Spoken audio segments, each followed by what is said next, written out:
G'day, this tutorial is going to step you through how to make a maze type player game in Scratch. So it's all going to be revolved around the idea of a player who's in a room and he or she has two choices, two doors or two arrows that they could go left or right.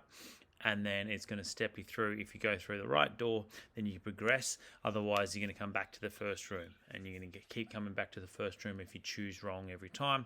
So the user or the player has to remember which choices they made in which room to escape their maze. In Scratch, what I've done so far is I've found this cartoon head. I got the head from this website just here.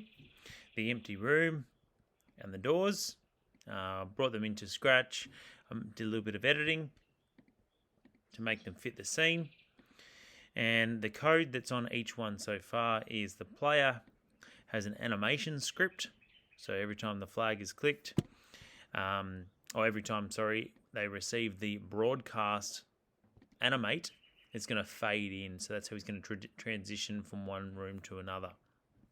Now this could be applied to the flag, and it probably should be, like this. So when he first enters. Okay, so that's the script so far for the player. The door at this stage has a bit of code on it. It says when this sprite clicked, start the sound, switch the costume, and it's just for a little bit of an animation. Whenever you're switching costumes, you've got to always remember to, when the flag's clicked, to switch to your starting costume. The second door, which is the one over here, has exactly the same script.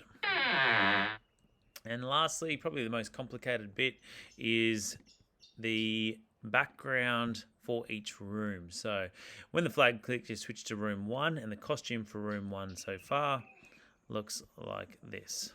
Okay, when I go to room 2, I've got a little cactus.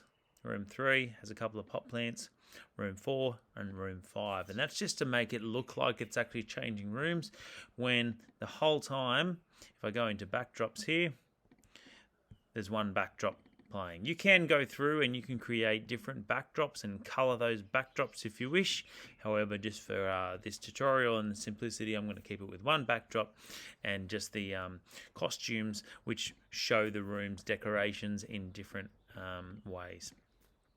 Up the top there, I've got a title for each one as well. Room 1, Room 2, Room 3. Okay, so let's get down to coding this thing. So when the player comes in, he's going to animate, and basically that's all the player is going to do.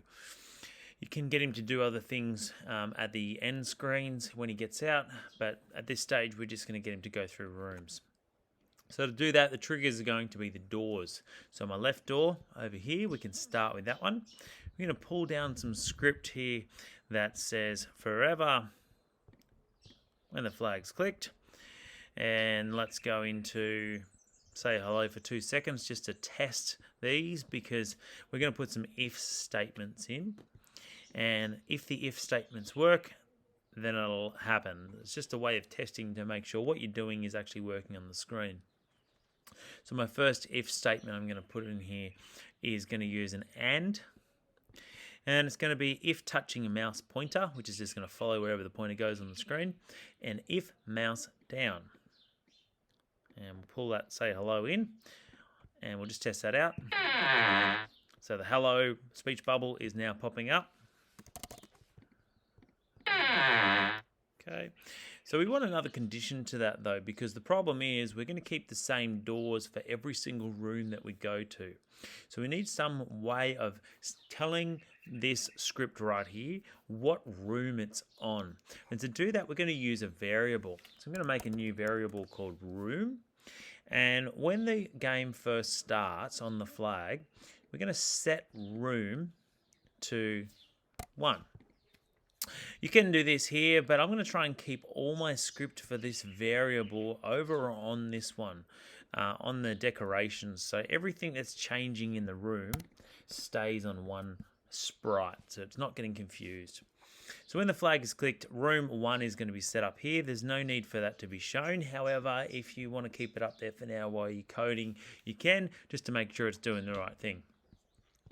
So when the flag is clicked forever, if touching mouse pointer and mouse down, then say test. If we drop another if statement in between here, and we say if the variable room equals 1, then say test. Test that out, and it's correct. So what we can do is, once we've got that working, we can drag that over to our next one. Let's try that again.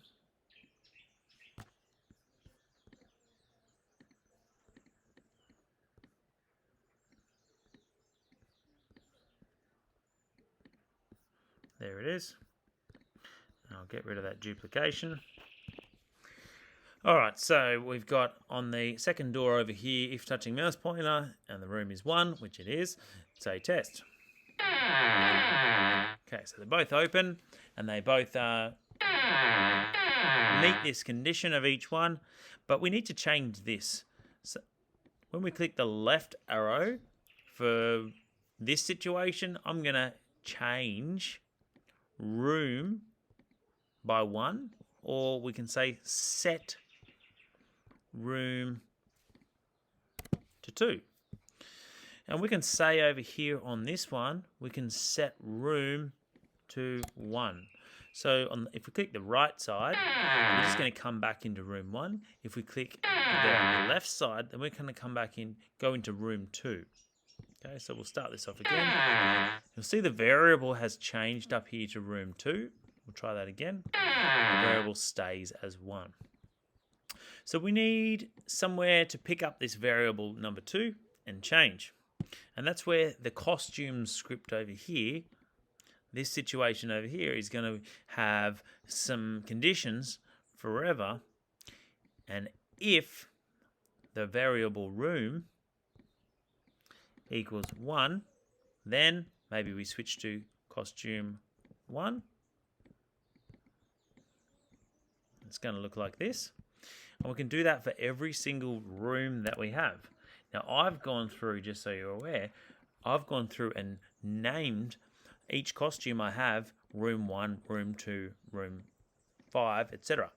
So it's really easy for me to know which costume it is. And if you're going to do the same thing, I recommend naming those rooms to an appropriate name. So we're going to drop those in there now, and I'm missing 1 because I had 5 costumes plus an end, which is an invisible costume. So I'm going to duplicate this. We're going to say 5 end. Now these are the names that show up here. Room 5 and end. Okay. So if I go through now to room 2, you can see what's happened. Room 1, room 2. So what's changing? This costume here is changing. Now that we have our costumes working, we can jump back into the doors and we can code the doors to start going to different rooms by changing the variables. Before we start duplicating this for the different rooms, let's just spend a little bit of time avoiding this later on. We can cue each time this happens to start the transition, which we'd already talked about, which was the animation to get his head fading into the room. For every time this condition is met, so every time he's going to change rooms, he's going to broadcast animate, and it will look like he's going to the next room, hopefully. Now, to get him going into room 2 and then being able to go into another room, we're going to duplicate this. So before we do, though, let's talk about a glitch that will come up for you. This is going to trigger the next animation or the next condition to go on to room 3. So if I click this now, it's going to jump a room. He went from room 1 to room 2, but then he was in room 2 and the condition was still met, so he went to room 3.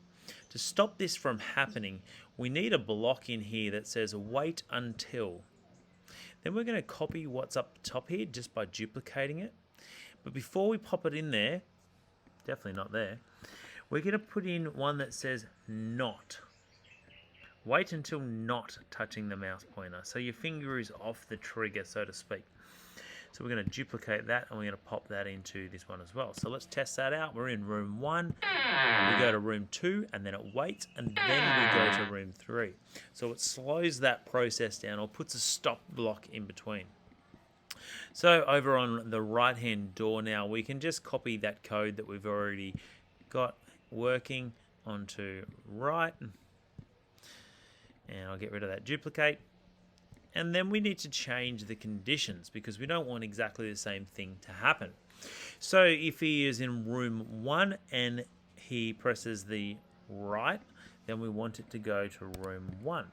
If we're in room 2 and he presses right, then we want it to go to room 1 again. So the correct path so far is in room 1, go left, and then go left. Otherwise, if you go right, you're going to come back to room 1. If you go left and then right, you're going to come back to room 1. So we're going to keep going through this and duplicating our different conditions and changing it. Let's change it for room 3 though. Let's make him go into room 3 and be able to transition into room 4 from the right click. So the opposite's true over here. We need to duplicate this block. We need to say in room 3, if you click the left door, you're going to go all the way back to the start to number 1. So let's test this out.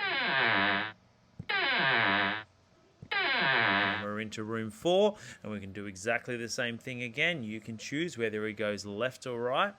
And then at some stage, you need to have an end screen. So your end screen could be that it goes to a blank room, or it could be that he goes out to the big wide world. It's totally up to you.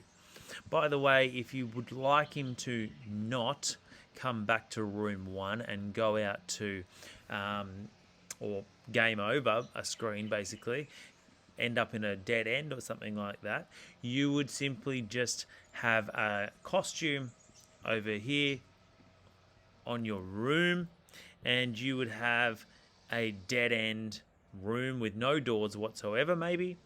Let's see what that looks like. We could code the doors to hide. Let's go. When I receive dead end,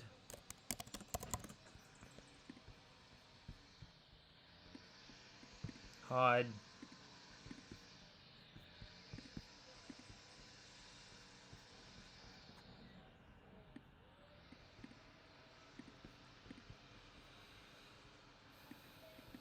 Hide. Now the problem with that is right up the top here at the start, you always got to make sure that it shows, and I haven't done that anywhere yet, so I'm just going to bring that out while I think of it.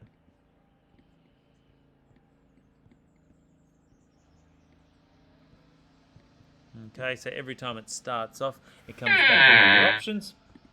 Now I could change over, go back to room 1, which happens on the right door here, and I could broadcast dead end. Game over. So that's one way you can end your game if you like, by having the wrong room or having the wrong choice end up in a dead end, or you could have an end screen where he goes out in the big wide world and he's free. So I hope that gives you some understanding of how to make one of these games. It all relies on that variable, and you can have multiple things happen, by the way. This is just one example of what can happen in the room. You can have multiple sprites with exactly the same script here to appear or to change position when the room variable equals a certain number. Okay, thanks. I hope you've enjoyed this tutorial. See you later. 3, 2,